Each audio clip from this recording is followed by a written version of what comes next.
disciple the company. And in the day of battle, he knew that if he sent one legionnaire to you, it was Abraham that was coming.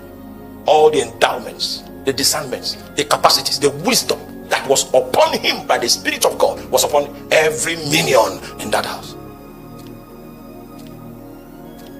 We boast about the numbers of Christians in Nigeria. Christians that can do nothing in the face of darkness. What we run are social clubs. The Apostolic Church was not so numerous in terms of number, but they could shift the government in the spirit. Because each one was as strong as David. You must have heard me prophesy. I seek a day where the preacher will not be a star, where he will just be one in the colony, one in the company, that has his own giftings and wirings. That is when true battle formation can be signaled. Then the Lord can give marching orders. Have you read about the Joel chapter 2 to see the sophistication of the marshalling, the strategy that was in the camp of the end time army? You will know this breakthrough thing we did was a fraud. No son of the kingdom rose from it. Abraham did. What did he do? He divided it. We look forward to when Aholiab will become 17. We will tell him, my son, everything you have seen me do is all I know. Go and do likewise. I was going to inspect some buildings there. My son was following. I asked him, why are you here? He said, I came to learn from my father. I said, you used to speak wrongly before, but today.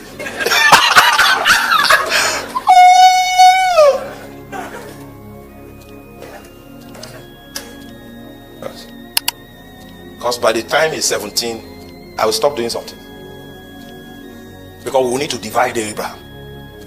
It is when your disciples have left you that we know whether they have substance. Meanwhile, you need half a government.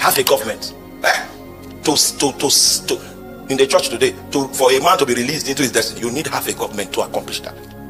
Meanwhile, the glory of the Apostolic Church was when they had the opportunity to send people into their destiny. Because that was how Jesus did for them. He gave them power and authority, and he dispatched them into towns and villages. The height of apostolic ministry is when we can say, Roko, in fact, you have been here for too long. I'm waiting for the day God will reassign you so that I can release you.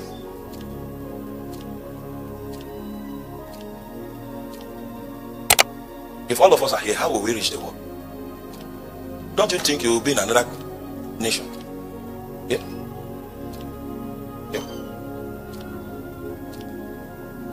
I told all my pastors, I'm not holding any one of you. If Jesus really commissions you, come, don't hide, come. Me, I will support you. But just be sure Jesus spoke. I cannot be sure for you.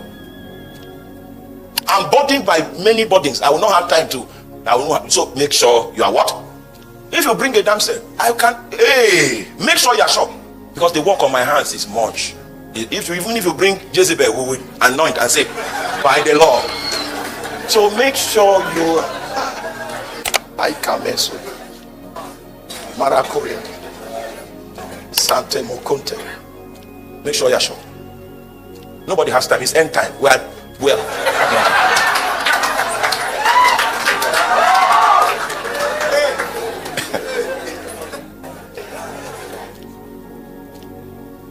He divided what? A time will come where you need to divide yourself. Yes, need to. If God doesn't redeploy them, you yourself will redeploy them, so that they can have the experience of what it takes to bring government to a locality. The Lord will help us. All right, go back to 18. Where's 19 now? No, 18. And Melchizedek, king of Salem, brought forth bread and wine. This is the first time this happened. And I hope you know who Melchizedek is, according to New Testament theology, in the book of Hebrews. This is the shadow of Jesus at work. And the first time we see the shadow of Jesus in the Old Testament, he brought unto Abraham bread and what? And wine. Now it is in this context that we can understand the communion table most accurately. Because what Jesus did on the Last Supper was to give reference, give perspective to what had happened to Abraham, the ancestor of the house of Israel. So the moment Melchizedek shows up, I want to see the salutation of Abraham that Melchizedek came with.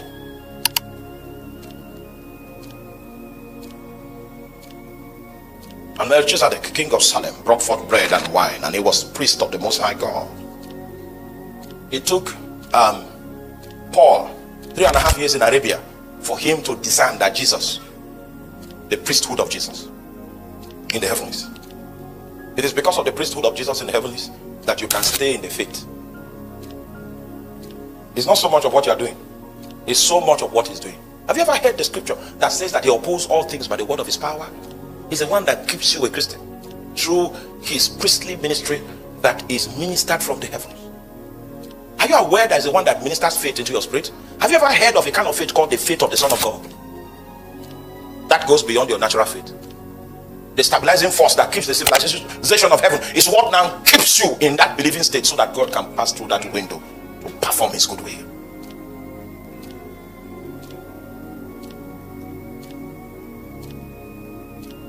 This was a salutation to Abraham. And he blessed him and said, "Blessed be Abraham of the Most High God, possessor of heaven and the earth." That was the salutation he brought to Abraham. Blessed be Abraham. You are Abraham of the Most High God. And this Most High God happens to be possessor of what? Of heaven and earth. Why did he need to remind Abraham of that? Why didn't he just say, "Blessed be Abraham of the Most High God"? Why did he add possessor of the heaven and earth? Why? Heritage. Why did he add? Because previously he had willed the earth to Abraham by the covenant of selection. In thee shall all the families of the earth. I don't have time. It's a huge, it's an ambitious statement. Only Jehovah can make such a statement.